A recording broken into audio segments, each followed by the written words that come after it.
Mhm. Et on va voir sur Facebook si ça marche. Mhm. Je suis en direct et sur Facebook et sur Instagram. Salut, j'espère que tu vas très bien. Bon, j'espère que ma connexion elle va fonctionner correctement aujourd'hui. Nous avons fait de nombreux tests au cours de la semaine avec Orange. Et en fait, il en est ressorti que peut-être le samedi pour faire le live, ce n'est pas une super bonne journée, puisque le débit disponible, ça ne devrait pas être ainsi si c'était une connexion, une véritable connexion pro, mais je vais pas me plaindre, hein, parce que voilà. Euh, Samedi, il y a plus de personnes dans le quartier, il y a moins de débit de disponible, donc il se peut que ça saute un peu plus, je sais pas, et donc il faudrait revoir la journée pour nos lives. Mais on va tester aujourd'hui, je pense que vous êtes en train de me voir, je pense que vous me voyez bien. Il y a plusieurs personnes sur Facebook, salut. Il y a aussi plusieurs personnes sur Insta. Dommage, je vais bientôt devoir aller travailler. Je regarde tout ça en replay, mais vous me voyez bien, vous m'entendez bien, ça ne saute pas. Dites-moi s'il vous plaît si ça marche. Parce que je viens parler de trucs ultra importants. Aujourd'hui, on va parler de la nouvelle lune en balance qui arrive. Salut Virginie. Hello. Pauline. Alors, ça marche bien? Impeccable? Ok, super. Bon, arrive ce moment de l'année où nous avons la nouvelle lune en balance. Et sur Facebook, juste une dernière question, excusez-moi, mais c'est un peu test. Vous m'entendez correctement? Parce que j'ai remarqué la dernière fois, en utilisant, en recomposant la vidéo de la dernière fois en audio, j'ai remarqué que le son sur Facebook, quand je n'utilise pas d'écouteur, il était un peu bizarre, il y avait comme une espèce de écho, mais bon, la connexion elle était tellement merdique que voilà. Bon, tu es parfaite, surtout la voix. Merci, c'est ce qui compte, en tout cas. Ok, donc du coup, comment allez-vous? Déjà, racontez-moi un tout petit peu. Fadrif, la semaine dernière, tu me disais, au cours de la semaine, tu disais, moi, je veux juste m'enfermer dans une grotte. Nous sommes en train d'avoir une présence plutôt forte dans le signe de la balance. Nous avons un amas planétaire là-bas. Nous allons bientôt avoir la nouvelle lune là-bas. Donc la nouvelle lune, elle se fait le 6 octobre à 11h du matin. Et heure universelle, important. Et elle se tient, la nouvelle lune, à 13 degrés de la balance. Elle se tient en triple conjonction exacte Lune, Soleil, Mars. Mais Mercure est aussi dans les parages parce que à peine quelques jours plus tard, à 16 degrés de la balance, il fait sa conjonction au Soleil. Donc, en termes d'orbe, on est dans une quadruple conjonction en balance. C'est-à-dire que nous avons pas un cycle lunaire qui démarre en balance. Nous en avons 4 qui démarrent pratiquement en même temps. Nous avons donc le cycle lunaire avec cette nouvelle lune en balance. Nous avons le cycle Mars-Soleil qui est un cycle super important de haut niveau de manifestation parce que Mars, notre physicalité, on conjoint au Soleil, c'est-à-dire incarner notre passage à l'action. Et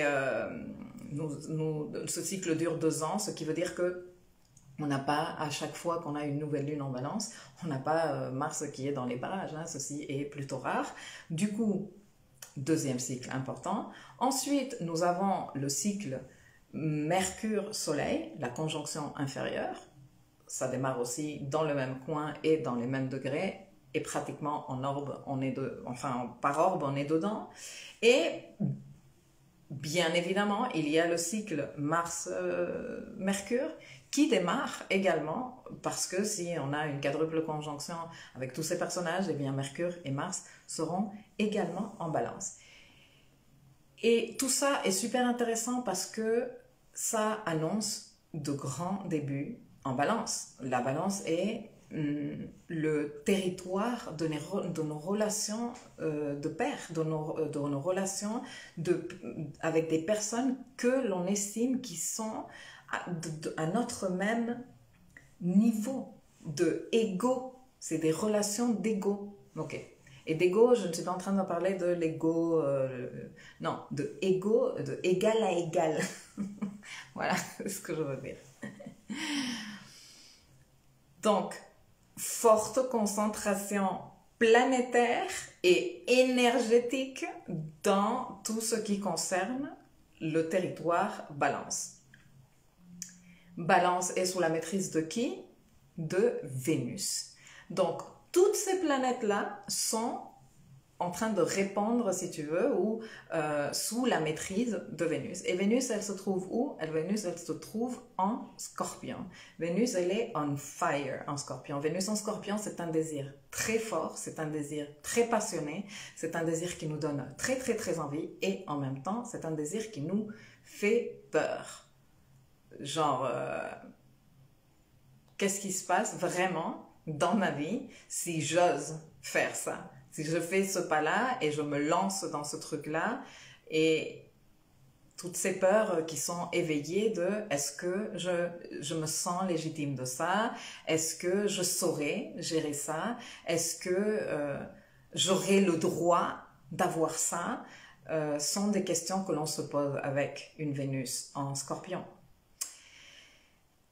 Tout ça en plus est en train de se donner alors que la quadruple conjonction, mais surtout la triple conjonction Mars, Lune, Soleil, est en opposition exacte, pratiquement directe avec Chiron, qui lui se trouve en Bélier.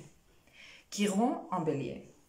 Chiron, c'est, j'en ai parlé pas mal ces derniers jours parce que la rétrogradation de Mercure est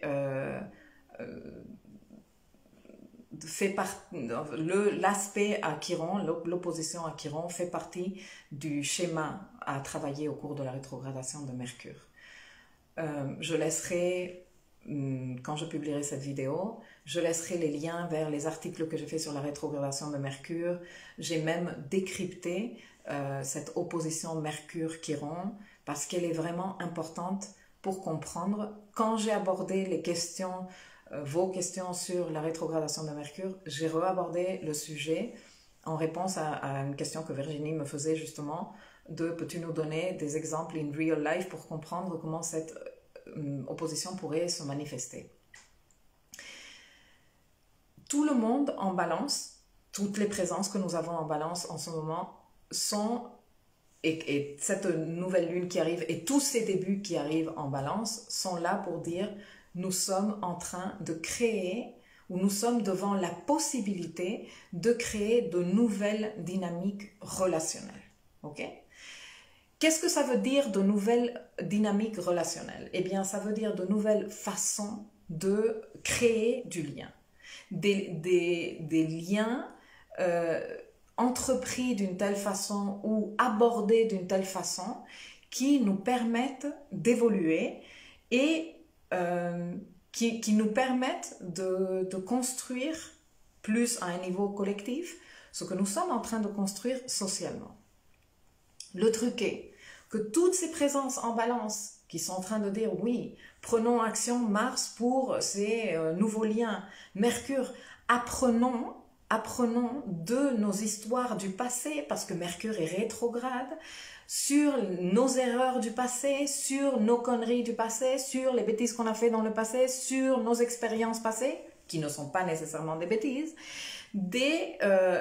Apprenons de ça, apprenons pour pouvoir ensuite prendre action, Mars-Mercure, de façon plus intelligente. Mars-Mercure, quand Mars conjoint à Mercure, ça peut donner beaucoup de choses. Normalement, quand tu vois dans une page d'astrologie mainstream et tu regardes cet aspect, on va te dire, oui, il va y avoir des engueulades à gauche et à droite, parce que Mars et Mercure en conjonction, exprimé de façon maladroite, c'est ça. c'est on s'engueule, on se prend le chou, etc., etc. Les esprits sont un peu, si tu veux, agités. Tout le monde va avoir raison, etc., etc. Mais Mars, Mercure exprimé lumineusement, c'est je prends action avec intelligence, ok? J'utilise ce que j'ai appris pour pouvoir prendre action. J'acte des trucs, je décide dans mon intérieur et je passe à l'action. Et là, je voudrais aborder très rapidement un commentaire qu'on m'a laissé, que Bernadette a laissé dans l'article que je publiais sur le cycle lunaire, de cette saison en Balance. Et je disais, ce cycle lunaire nous encourage à nous donner soutien dans le passage à l'action parce qu'il s'agit d'un cycle d'énergie cardinale. Et donc, Bernadette me disait, oui, on se soutient émotionnellement dans l'action, mais Mercure est rétrograde. Et quand Mercure est rétrograde, il faut réfléchir et intégrer plutôt que d'agir. Genre, c'est quoi? C'est contradictoire ce que tu es en train de me dire. Et moi, je disais, mais qui a dit que Mercure rétrograde, c'est on n'agit pas? Qui a dit ça? À quel moment de ma vie j'ai dit ça? Non, j'ai pas du tout dit ça. Et si vous avez compris ça en lisant autre chose ailleurs ou que dans votre compréhension il y a cette information, moi je suis ici pour dire non, c'est faux. Parce que c'est pas parce que Mercure est rétrograde qu'on ne passe pas à l'action. Mercure rétrograde veut dire fais attention. Ouvre les yeux, révise le truc, pose-toi des questions, remets en question les choses, revisite en arrière ce qui a déjà été fait et comment cela a été fait et tire les apprentissages et les leçons. Tire tes observations, fais des remarques. Mais cela n'est pas incompatible avec passer à l'action. Ou si vous le comprenez comme ça, moi je veux bien que vous me disiez dans les commentaires. Parce que vous êtes bien silencieux et silencieuses.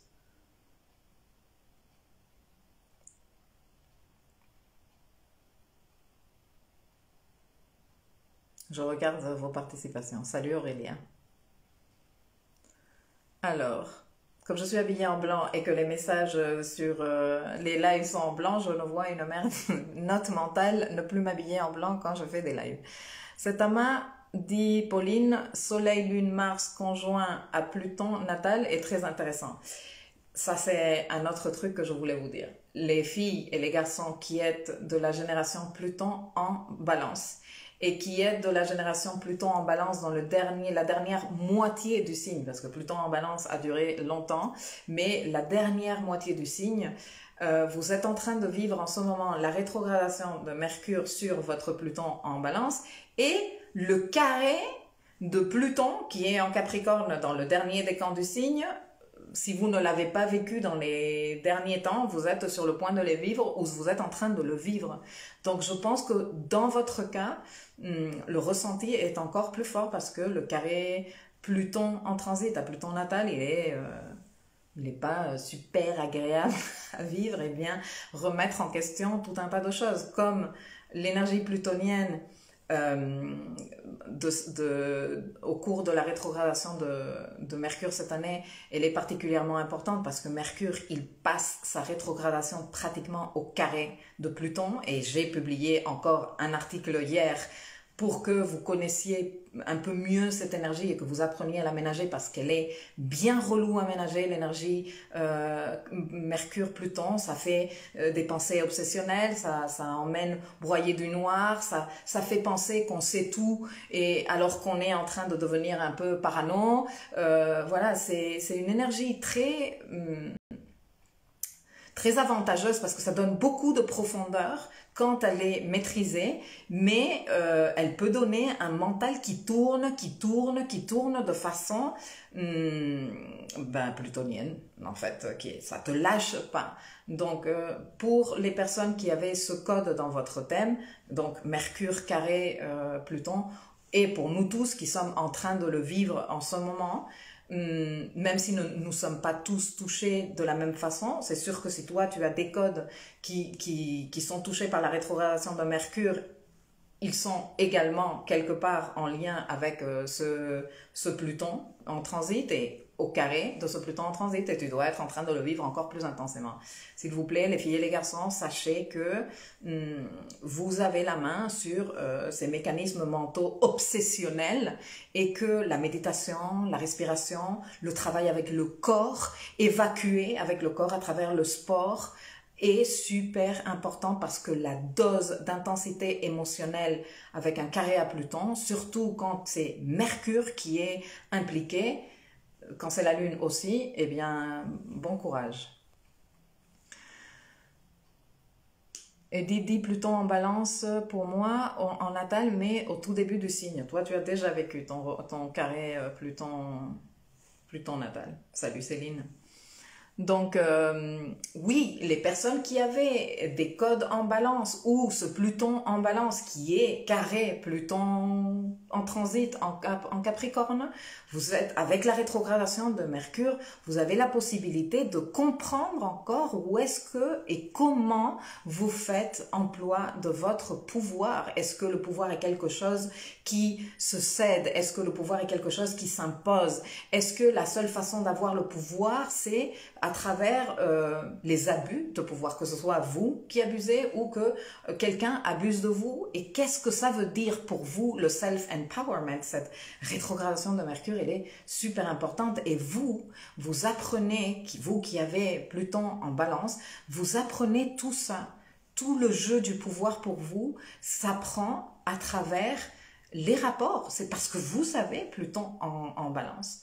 Donc, pour vous, la transformation de vous-même et en rapport avec la gestion que vous faites du pouvoir, comment vous aidez le pouvoir, comment vous prenez le pouvoir, vos mécanismes de contrôle, tout ça, vous le vivez directement dans les relations, ce qui n'est pas le cas pour les autres générations de Pluton, Pluton Vierge, Pluton Scorpion, Pluton Sagittaire et Pluton en Lion. On a encore des générations Pluton en Lion.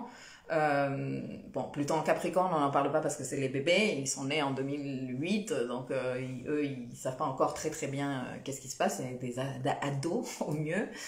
Mais voilà, Pluton en balance, la génération Pluton en balance, c'est comme ça qu'elle apprend, et à travers les rapports. Donc c'est clair que cette saison que l'on est en train de vivre et cette rétrogradation de Mercure en balance que l'on est en train de vivre, qui prend quand même un gros morceau du signe de la balance sur lequel il va circuler, même si votre Pluton en balance, il est plutôt tôt dans le signe, il se peut que la rétrogradation de Mercure vous ait déjà touché, à moins que votre Pluton soit vraiment vraiment dans les premiers 5 degrés du signe. Mais si vous avez Pluton déjà en degré 5 balance, et après, jusqu'à la fin du signe de la balance, votre Pluton, il est concerné par la rétrogradation de Mercure. Et donc, pour vous, la possibilité d'observer, de faire le bilan, de comprendre quels sont les mécanismes de pouvoir, de contrôle, d'imposition à l'autre, de vous laisser contrôler par l'autre, que vous appliquez dans vos relations. Donc ça, c'était un autre truc que je voulais vous raconter. Donc c'est bon, c'est relou, hein. Normalement, une nouvelle lune en balance, c'est ok, un nouveau cycle dans les relations, de nouveaux engagements, peut-être une révision, non, de ces contrats que nous avons dans nos relations de type balance, la relation de type maison 7. On est en train de voir tout ça dans le marathon sur l'astrologie des relations.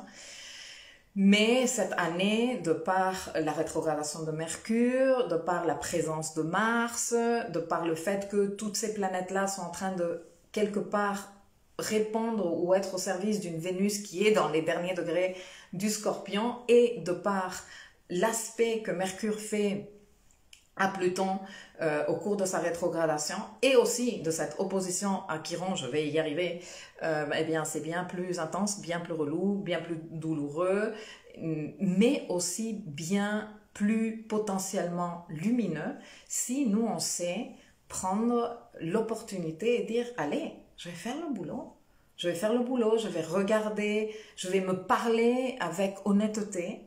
Je vais arrêter de me contourner, je vais arrêter de faire l'autruche avec certaines parties de moi et je vais au moins commencer par me les avouer.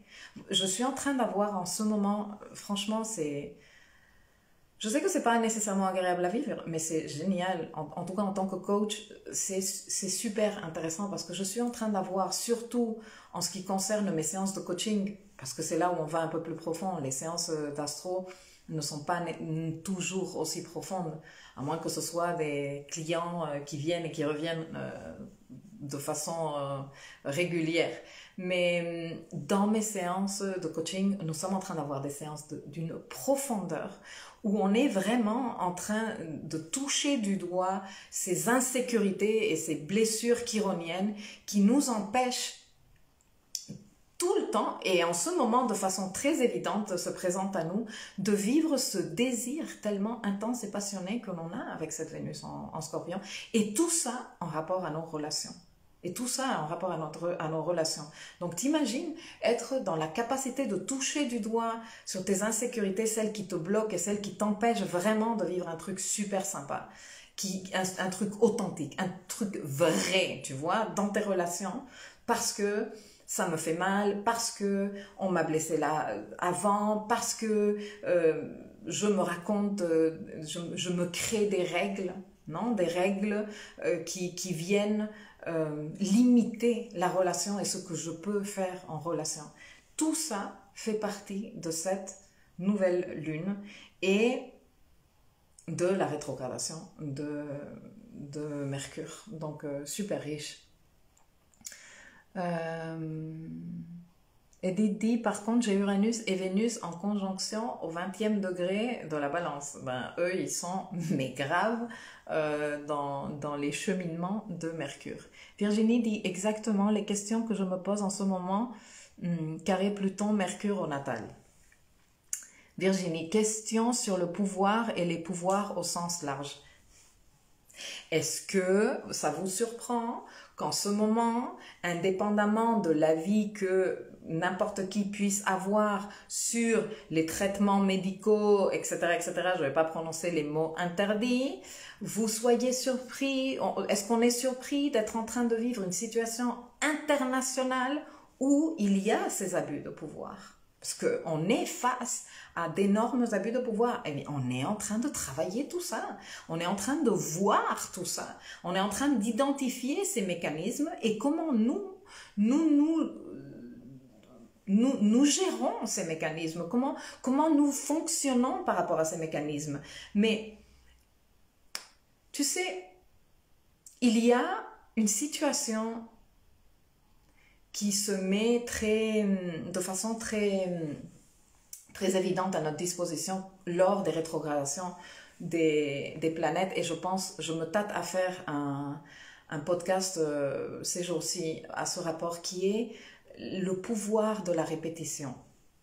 Je ne sais pas si tu as vu un film, je pense que en français, il doit s'appeler ce film « Le jour de la marmotte ». Dis-moi si ça te dit quelque chose. Le jour de la marmotte, donc c'est un gars qui se lève tous les jours et tous les jours et tous les jours et il est face à la même journée tous les jours, non?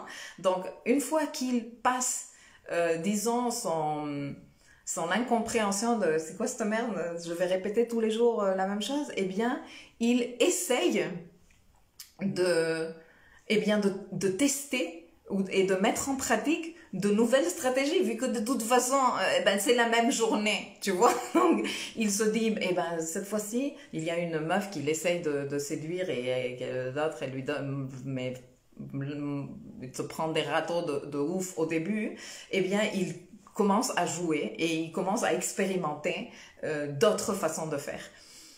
Et il y a comme ces deux versants des répétitions que par exemple, les rétrogradations nous permettent de travailler parce que les rétrogradations comportent toujours un schéma, le fameux schéma de rétrogradation, c'est-à-dire que la planète, elle quand elle avance sur la zone d'ombre, elle fait certains aspects à certaines planètes.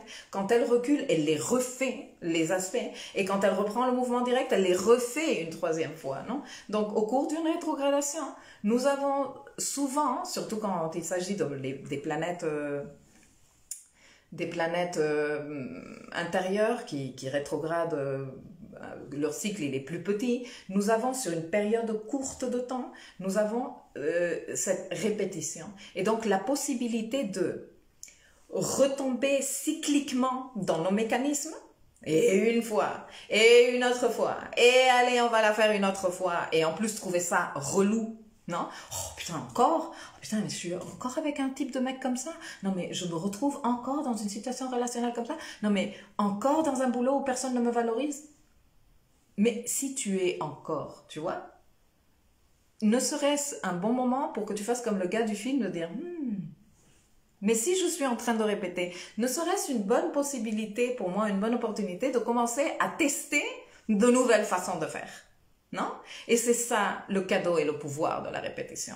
Que la répétition, et je te dis, c'est un cadeau surtout quand on parle des planètes courtes, des planètes intérieures, parce que le cycle est court. Et là, par exemple, nous avons c'est quelques semaines avec Mercure qui est, allez, carré à Pluton une fois, carré à Pluton deux fois, carré à Pluton trois fois, opposition à Chiron, opposition à Chiron, opposition à Chiron. En plus, cette année en particulier, nous avons toute cette amas qui circule en balance. Donc, il va pas y avoir une seule opposition à Chiron, il va y avoir plusieurs oppositions à Chiron.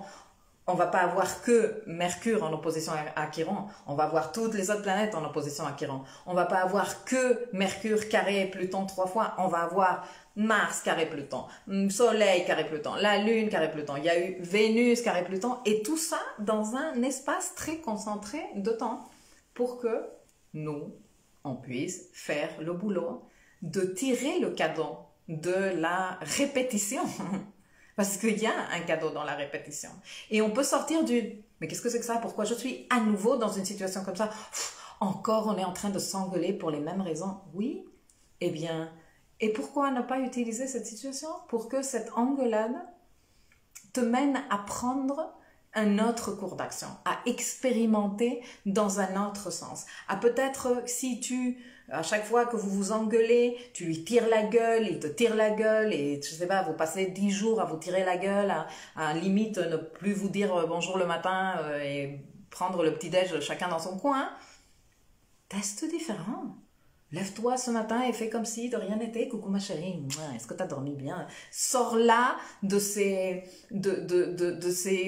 cycles que vous avez créés ensemble dans cette relation et vois qu'est-ce qui se passe. Si ça se trouve, elle va continuer à faire la gueule, c'est pas grave. Toi, tu es en train de vivre ton jour de la marmotte autrement. Tu es en train de créer de nouvelles dynamiques relationnelles, qui est vraiment le sujet de tout ce qu'on est en train de vivre en ce moment. Mais pour faire ça, il te faut dépasser.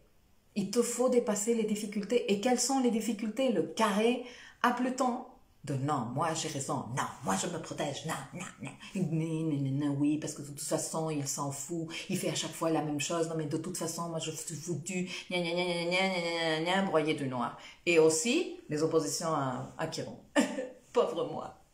Non mais c'est que ça me fait trop mal. Mais oui, ça te fait trop mal, on le sait, ça nous fait tous du mal. On est tous en ce moment, d'une façon ou d'une autre, dans des situations où... Mais... une fois que tu as pleuré un coup, parce que ça fait du bien, ça évacue et tout ça, va revoir là-dedans et dis-toi, ok, quelles sont les insécurités que toute cette histoire est en train de réveiller en moi? Et où est-ce que je suis en train de laisser que ces insécurités m'interdisent ce que je veux vivre vraiment et ce que je désire vraiment d'authentique et de vrai dans ma vie? Vénus en Scorpion. Tout le monde qui est impliqué dans cette lune est au service de Vénus. Regarde, j'ai la carte ici. J'ai la carte avec toutes mes notes. J'ai la carte ici. Et nous avons la lune en balance. Sous la maîtrise de qui? De Vénus. Soleil en balance. Sous la maîtrise de qui? De Vénus. Mercure en balance. Sous la maîtrise de qui? De Vénus. Mars en balance. Sous la maîtrise de qui? De Vénus. Qui d'autre est impliqué dans cette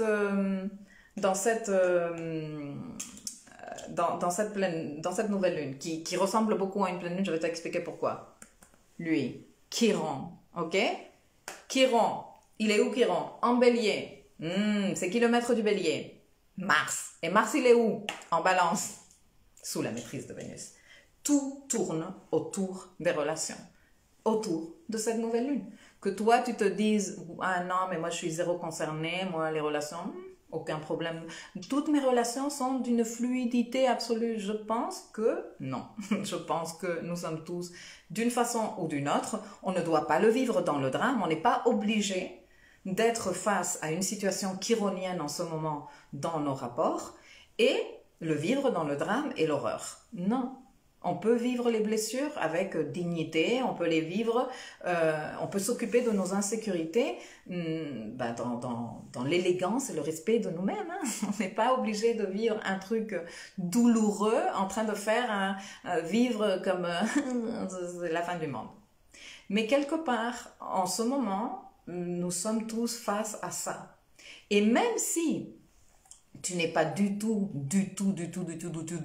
concerné à un niveau personnel par aucune relation dans ta vie, ni aucune, tu vois, réflexion autour de tes relations, à un niveau collectif, on l'est. Ça, c'est une évidence. Donc, je continue à vous lire. Alors, Céline, yes, je suis en plein dans le carré, Pluton natal en balance à 23 degrés et ascendant à 28 degrés avec Pluton en transit et carré Mercure en transit. Ouais, bah. Et c'est du costaud depuis 10 jours, mais grâce à toi Milka et architecte de ma vie, je suis en train de saisir le travail à faire. Ben, c'est assez costaud, hein, donc prenez-le avec du calme. Et oui, gestion de l'abus de pouvoir en répétition, c'est exactement ça. Et Virginie dit oui, la boucle du temps. Un jour sans fin, dit Céline. Oui, ça me dit quelque chose, un jour sans fin. Bon, en anglais, c'est le jour de la marmotte et je l'ai traduit littéralement. Le truc, mais c'est ça, je vous recommande grave ce film. Bon, ça fait un petit moment que je l'ai pas vu et je sais pas comment il a vieilli, mais en tout cas c'est excellent comme apprentissage pour pour ces moments, pour comprendre ces moments où nous sommes face à une répétition et une répétition et une répétition dans notre vie et qu'on en prend conscience, genre mais attends, bien sûr qu'on n'est pas littéralement comme dans le film, hein, parce qu'un film, ça reste une allégorie et ça parle dans un langage métaphorique. Mais c'est super intéressant à observer et nous sommes en plein, en ce moment, dans ce genre de message.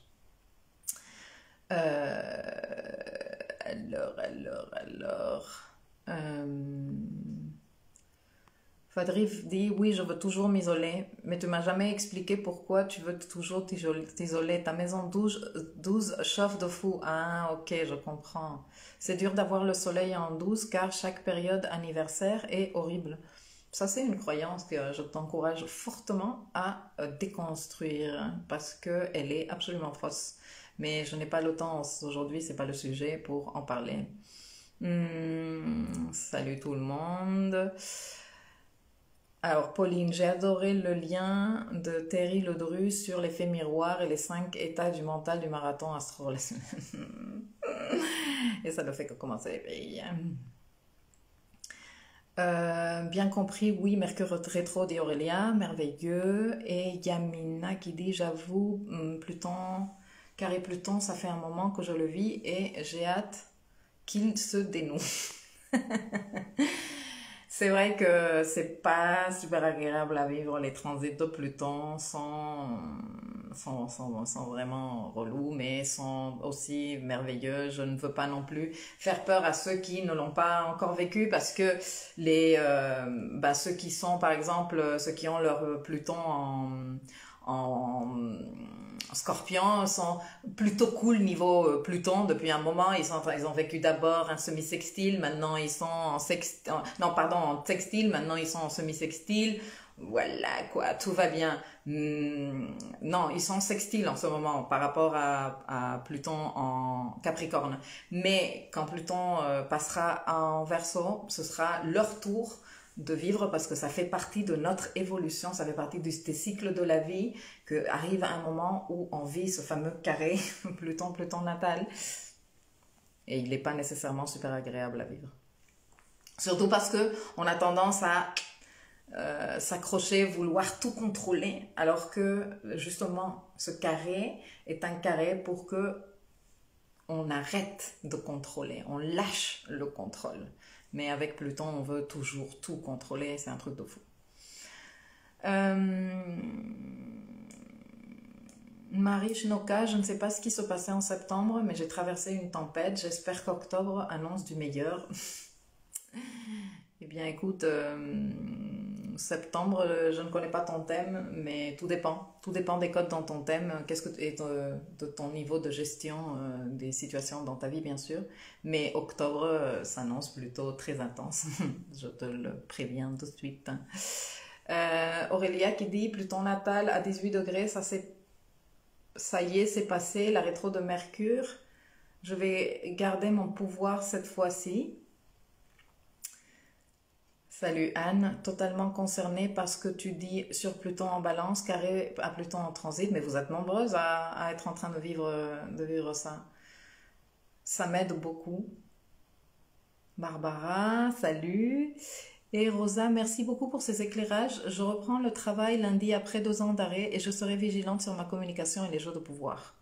Ben, c'est une très bonne façon de justement, de te piloter et d'apprendre et de gérer. Anne qui dit, petite question, mon Pluton natal est à la sortie de la boucle de rétrogradation, comme sur le seuil de la porte. Y a-t-il une lecture particulière de cette position? Ben oui, parce que tu seras concerné quand Mercure sera stationnaire.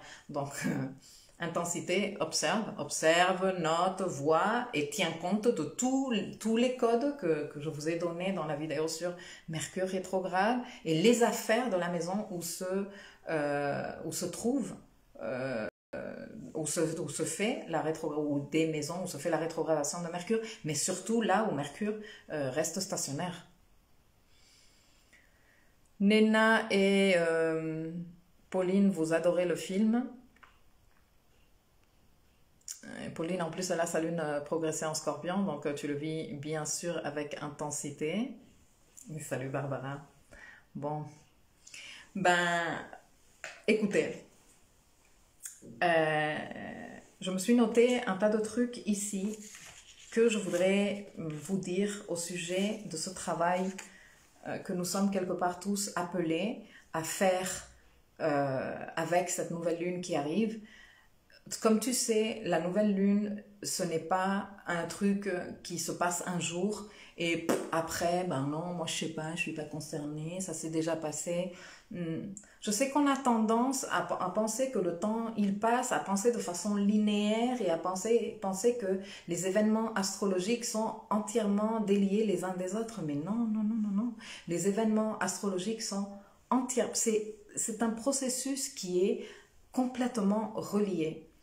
Et je sais qu'en plus, tu dois te dire en ce moment que j'exagère grave et que cette rétrogradation de Mercure et que cet amas planétaire qu'on a en balance, oui, bon, c'est pas un truc qu'on a toutes les années, etc., mais que j'exagère. Mais vraiment, j'exagère tellement peu parce que je t'annonçais depuis il y a plusieurs semaines quand Vénus est passée par là. Bon, depuis un moment, je t'annonce que cette histoire de Vénus, que l'histoire des relations, que le nouveau Venus Star Point qui va se créer à 29 degrés de la balance en octobre 2022, que le changement à un niveau relationnel. Mais je vais te donner aujourd'hui quelques peu éléments super intéressants aussi à tenir compte par rapport à le travail vénusien, le travail à un niveau relationnel et tout ce que le contexte astral en ce moment qui démarre plusieurs cycles comme je t'ai expliqué. Hein. Il n'y a pas que le cycle lune-soleil qui démarre avec cette nouvelle lune, il y a le cycle soleil-mars, il y a le cycle soleil-mercure, il y a le cycle mercure-mars qui démarre, donc beaucoup de cycles que nous avons qui démarrent en ce moment. Vénus, à partir de 2023 et pendant presque 3 ans et demi, va être maîtresse de notre travail évolutif karmique. C'est-à-dire que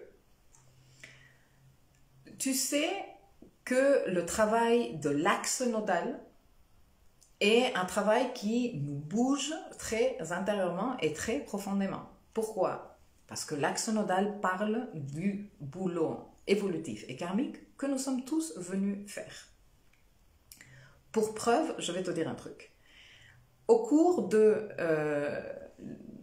du transit de l'axe nodal dans l'axe Cancer-Capricorne, très récemment, donc 2018-2020, nous avons eu une explosion des affaires Cancer dans, disons, les esprits des gens.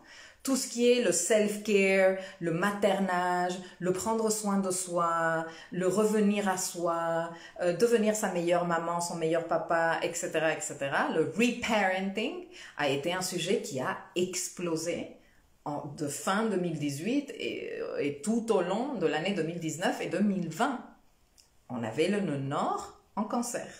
En Capricorne, on était en train de faire le nettoyage. Ça a été un nettoyage assez intense et regarde ce qui s'est passé au cours de l'année 2020. Nettoyage de tous nos paramètres capricornesques. Bon. Ensuite, l'axe nodal est entré dans l'axe Gémeaux-Sagittaire.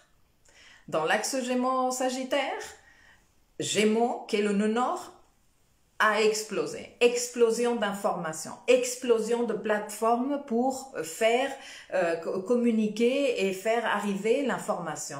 Explosion de conneries d'informations également, parce que nous sommes noyés d'informations en ce moment.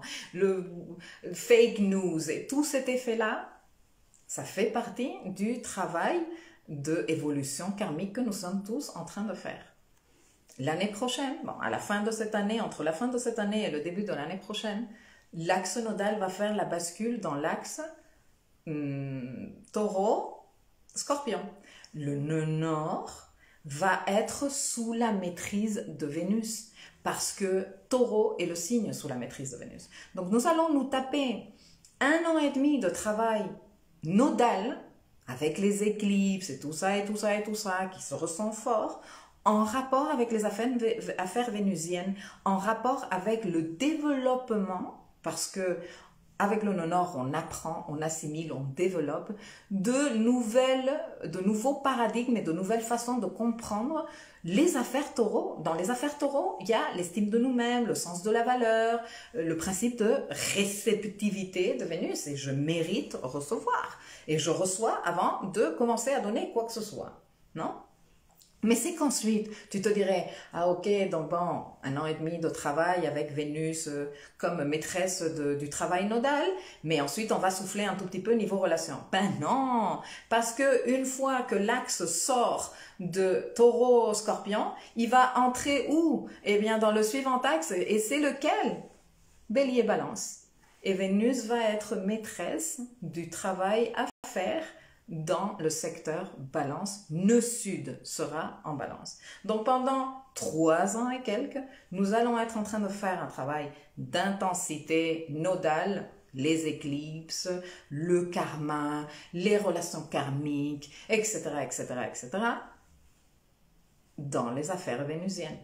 Apprendre à recevoir, développer notre estime de nous, comprendre où se trouvent nos valeurs et notre sens de la valeur, et nettoyage à un niveau relationnel.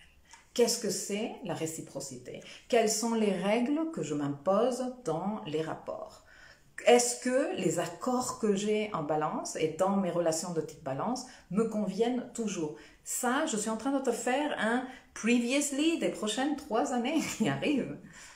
Et tout ça avec des nouveaux Venus Star Point en balance. Donc, tout ce qui se fait évident ces temps-ci dans tes relations vont être des sujets que tu vas être en train de travailler pour évoluer au cours des années qui suivent. Tu me comprends? Tu me suis? Je ne suis pas en train de te parler en mode incompréhensible. Je vous regarde. Enfin, je lis vos messages. Barbara dit, avec Soleil, Vénus, Mercure, Chiron en balance dans la maison 8, je me sens comme si j'étais en train de me transformer. Surtout la question du désir, ça me plaît beaucoup. C'est joli ça. Par contre, je ne suis pas au courant des détails du climat astral. Merci d'être là. Pierre, salut. Et de ce côté, Céline qui dit oui, c'est très clair. Bon, j'espère que pour tout le monde, c'est très clair aussi. Nicole, bonjour, j'arrive en retard, désolé, aucun souci, ma chérie, tu verras tout à l'heure. Avec en plus de transit de Pluton sur ma Vénus, dit Johanna. Donc, toi, tu es en plus en train de faire une transformation de ta nature relationnelle. Écoutez, nous changeons. Dans les relations, les autres changent. Et c'est obligé que les relations, elles évoluent et que les accords soient à revoir. Si toi, tu changes, si toi, tu évolues dans ta nature relationnelle, comment ne pas faire évoluer les relations que toi, tu entretiens avec les gens autour de toi? Le truc, et j'en ai parlé tout au long de la semaine avec tous mes coachés, je pense que ça a été un sujet que j'ai abordé pratiquement avec tous mes coachés et même avec des personnes que j'ai vues en rendez-vous. Vous êtes ici, je vous ai vu. Dans toute relation, il y a un jeu entre notre nature lunaire qui veut tout assurer, qui veut tout se garantir, qui veut qu'on lui promette qu'on sera là jusqu'au bout de notre vie, et il y a la dimension vénusienne qui est la dimension du désir, qui est la dimension de l'excitation. Et il y a un truc qui garde le désir vivant, et c'est le mystère, ne pas savoir. Ça fait partie de la séduction. Alors que tu sois en séduction sexuelle ou que tu sois en séduction de n'importe quel autre désir, que tu sois en train de jouer avec un désir dans ton intérieur, dans ton 99%, que tu sois en train de le concocter, de créer un lien avec ce désir, le fait de ne pas savoir tout à la virgule près, chose que la Lune, elle harcèle pour avoir l'information, fait partie de garder ce désir vivant et de garder l'excitation du désir. Qu'est-ce qui se passe? On arrive en relation et on veut tout décider, contrôler, s'assurer. Non, mais c'est que si tu ne me promets pas que tu seras pour ici toute la vie. Et qu'est-ce qu'on est en train de faire là? On est en train de tuer le rapport parce qu'on est en train de tuer le désir. Et pour que le rapport subsiste, hier, dans la leçon d'hier du marathon de l'astrologie relationnelle, je vous parlais du circuit que toute relation passe, le circuit Maison 5, on se connaît, on joue, on expérimente, on est dans le léger, etc., etc. Maison 6, on commence à faire rentrer cette relation dans notre quotidien, on s'écrit des textos plus souvent, on se voit plus régulièrement, on présente à nos potes, etc., etc. Puis, la relation passe à la maison 7, on officialise, on se présente comme le chéri, on se marie, on se paxe, on fait des trucs pour pérenniser le rapport. Et ensuite, la relation, elle atteint toujours, si elle n'est pas encore morte, si elle a survécu la phase de maison 5, si elle a survécu la phase de maison 6, si elle a survécu la phase de maison 7, elle arrive à la phase de maison 8. Et en maison 8, il n'y a plus le masque, le faire joli, le ha-ha-ha que l'on trouve en maison 5. Il y a les peurs, il y a les tabous, il y a le bagage émotionnel de chacun de nous deux et il y a les voiles qui tombent et qu'on commence à être justement dans ces dynamiques relationnelles où on est challengé dans nos peurs, dans nos tabous, dans nos traumatismes aussi. Et dans cette tendance à maison 8 très plutonienne à vouloir tout protéger et à ne pas vraiment nous livrer. Parce qu'on a ce discours de non, oui, moi je veux une relation magnifique et tout. Oui, mais sauf que quand la relation elle atteint le stade de maison 8, où elle a genre are you in or are you not in? Est-ce que tu viens ou tu viens pas? Mais parce que si tu viens, il va falloir que tu aies le courage de travailler ces insécurités et de faire descendre ces voiles et vraiment te livrer à la relation. Parce que c'est là que la relation, elle peut disparaître ou c'est là que la relation, elle nous transforme. Elle nous transforme, elle transforme l'un, elle transforme l'autre et ensemble, ils se transforment. Et je disais dans la leçon d'hier que le secret d'une relation qui survit dans le temps, c'est quand cette relation a su faire de ce circuit un cycle. C'est-à-dire qu'une fois qu'on est sorti d'une étape maison 8, on est capable de se injecter dans l'énergie de la maison 5 et se redécouvrir, rejouer. Non? Et il y a tellement de stades dans les relations où on arrive à cette maison 8.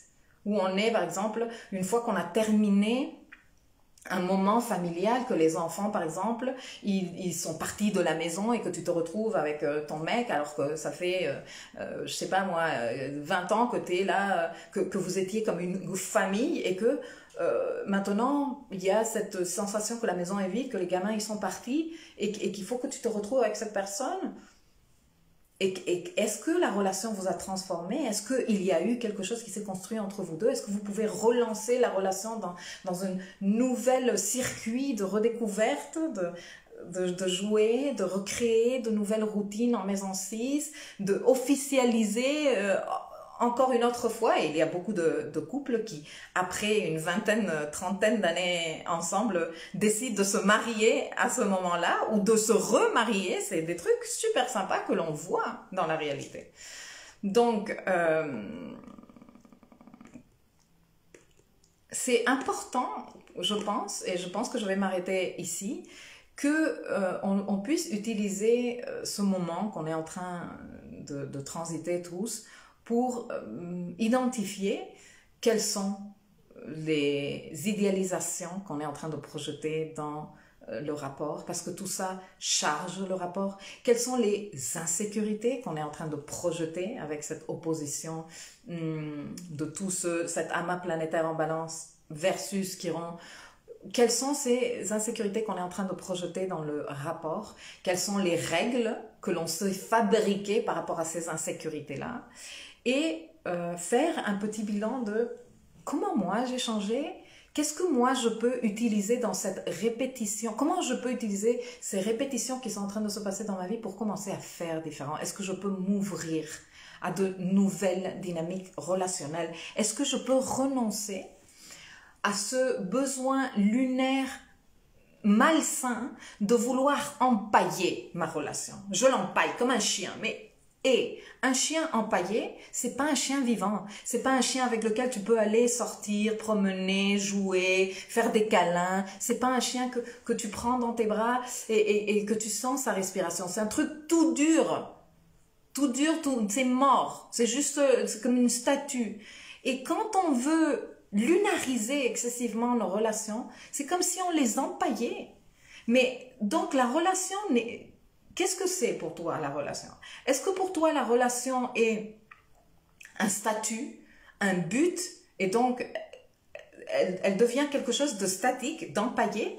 Ou est-ce que ta relation est plutôt un canal pour continuer à t'explorer, à te découvrir et à évoluer, et que donc elle est quelque chose de vivant, de dynamique? Ça, c'est encore un questionnement important à se faire par rapport à nos relations au cours de ces jours-ci.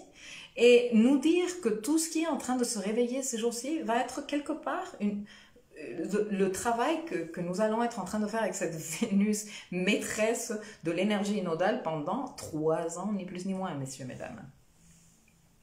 Donc, voilà. Je ne sais pas si tu as des questions, je veux bien te les répondre.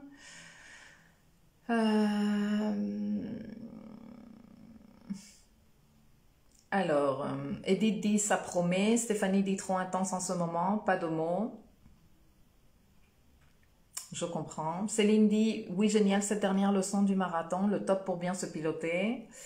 Edith dit oui, moi je sens comme un vrai tournant dans ma vie. Céline, ce marathon m'aide énormément pour mieux me comprendre et commencer à changer. Ben, c'est le but. C'est le but, c'est pour ça que j'ai choisi, même si je commence déjà à vous livrer des trucs vraiment astro, j'ai choisi d'aborder des sujets un peu plus généraux, pas nécessairement dans les codes astro, même si on va les voir dans la deuxième partie du marathon, on va voir qu'est-ce que ça veut dire Saturne dans les synastries, qu'est-ce que ça veut dire le soleil, etc., etc. Mais dans la première partie, je tenais quand même à poser les bases parce que avoir les codes astro, sans connaître vraiment les bases et sans avoir un bon filtre pour regarder tout ça, ben pour moi c'est stérile complet. Donc je suis super contente que ça vous serve. Pierre qui dit cancer, troisième décan avec conjonction Jupiter-Soleil, les affaires de Pluton m'intéressent, tu m'étonnes. Ben, tu es concerné directement. Et mort de rire parce qu'avec le chien empaillé. Mais et les filles et les garçons, on est d'accord? On est d'accord qu'un chien empaillé, à quoi il nous sert? Non? Et c'est clair qu'avec cette lune, ce côté lunaire de nous, surtout quand il n'est pas travaillé, qu'on veut, tu sais, la lune, à chaque fois qu'on est là, non, mais dis-moi que tu vas m'aimer pour toujours. Non? Moi, j'étais comme ça. J'avais un chéri qui était mort de rire à chaque fois que je lui posais la question. Il me disait, mais pourquoi tu me demandes ça? Je ne pourrais pas te le dire. Moi, j'ai beaucoup appris avec lui. Et quand on est dans ces démarches-là, s'il te plaît, dis-moi qu'on va être toujours pour toute la vie, on est avec cette lune. Et je suis pas en train de dire, ah non, il faut être dans le non-attachement parce que ça, c'est encore une amalgame New Age. Non. Bien sûr que dans les relations, il y a un attachement. Il y a un affect, il y a des émotions, il y a des sentiments, c'est normal. Mais il y a un attachement sain, interdépendant, de interindépendance, et il y a les attachements malsains de codépendance. Et comme Pluton, il est in the place, et qu'il est impliqué, parce que de par la rétrogradation de Mercure, eh bien, il y a cet attachement de vouloir tout contrôler. Et franchement, je pense qu'on est plusieurs à s'identifier dans cette histoire de « j'ai voulu empailler mon rapport » et je l'ai tué, le rapport à la fin. Pourquoi? Parce que s'il y a trop de lune dans un rapport, on devient... Ça, c'est d'autres dynamiques relationnelles super intéressantes, mais s'il y a trop de lune dans un rapport, on devient... On entre dans une dynamique mère-fils, père-fille ou mère-fille, voilà, parent-enfant, quand il y a trop de lune. Est-ce que dans un rapport sentimental, même si les rapports balance ne touchent pas à tous les rapports sentimentaux, mais voilà, moi j'ai viré dans les rapports sentimentaux très rapidement, mais est-ce que dans un rapport sentimental, on veut une dynamique de parent-enfant? Est-ce que tu veux avoir du sexe avec ta mère ou avec ton père ou avec ton enfant? Non. C'est pour ça que si trop d'énergie lunaire dans un rapport, l'énergie vénusienne, le mystère, le je ne sais pas, le je ne te me connais pas, il y a un petit côté comme ça que je n'arrive pas à comprendre et qui me donne encore envie. Trop d'énergie lunaire tue ça. Donc finalement, tue le rapport parce que la dimension sexuelle d'un rapport sentimental est particulièrement importante. Et Vénus, elle est là. Quand on veut trop contrôler, qu'on veut être trop rassuré. Et pourquoi on veut et quand est-ce qu'on veut être trop rassuré? Quand on ne gère pas notre lune, quand on ne gère pas nos points d'attachement au passé, notamment la lune, mais aussi Pluton et le nœud sud.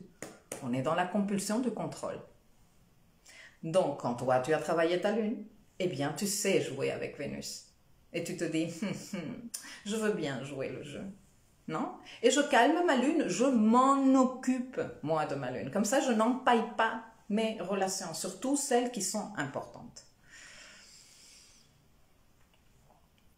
Alors, je me sens en pause. Quel est le bon moment pour créer mon entreprise? C'est une bonne question, mais je veux bien te la répondre au cours d'une consultation. C'est vraiment pas le moment et je pourrais pas te dire en ce moment, te donner une date comme ça alors que je n'ai même pas regardé ton thème, que je ne connais même pas qu'est-ce que tu fais dans dans ton entreprise. Non, je peux pas te répondre à cette question, Linda, je suis désolée.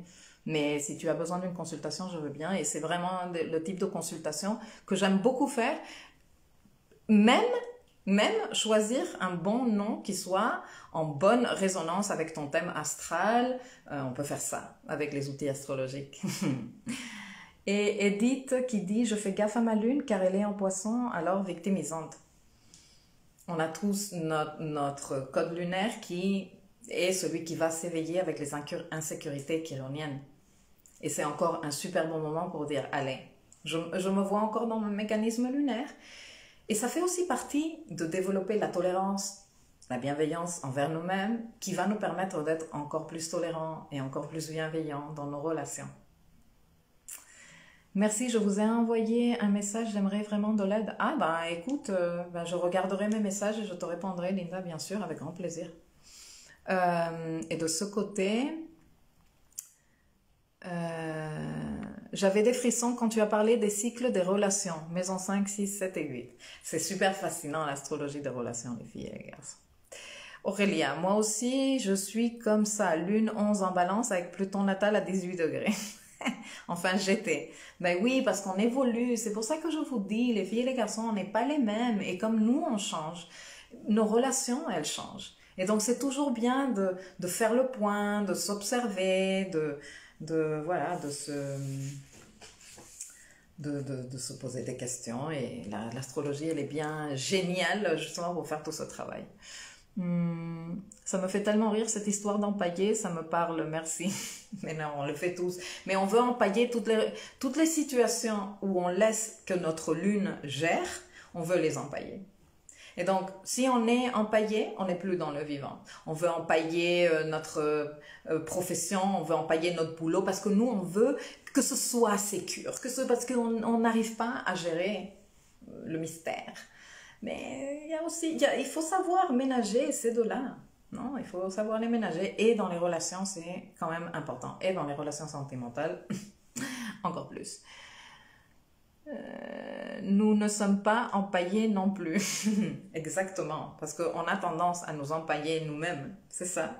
Et non, nous, on est en évolution, on change. Et donc, comme nous, on change, tout autour de nous change. Et c'est normal qu'on prenne le temps pour regarder en arrière et dire... La rétrogradation de Mercure est parfaite pour faire ça, de faire j'ai bien changé quand même. Et même de te féliciter. Moi, ces jours-ci, je suis en félicitation de ma personne. Parce que je dis, quand même, t'as quand même grave, mais grave évolué. Et c'est joli aussi. Ça donne après la force pour, quand on est face à une difficulté, on sait qu'on a des expériences antérieures où on se dit, hey, j'ai fait des trucs difficiles avant, pourquoi je ne pourrais pas faire ce truc difficile? On se calme. On se calme et on se laisse le bénéfice du doute et on avance baby step par baby step. Ça sert aussi à ça, se faire des petits bilans. Lune en Scorpion, Vénus Vierge, l'empaillage et la mort annoncée de la libido. Merci pour l'info. Que cette information puisse être lumière pour vous tous. Merci, je file. Happy weekend. Bye Nena et Aurélia, Saturne transite ma Vénus natale en plus en ce moment. Ordonnons-nous. Bon, les filles et les garçons, j'espère que cette information vous aura été utile, agréable, inspirante et divertissante aussi, pourquoi pas. Je vous dis à la semaine prochaine. Je suis trop contente parce que ça a l'air de fonctionner, donc je peux garder mes lives les samedis.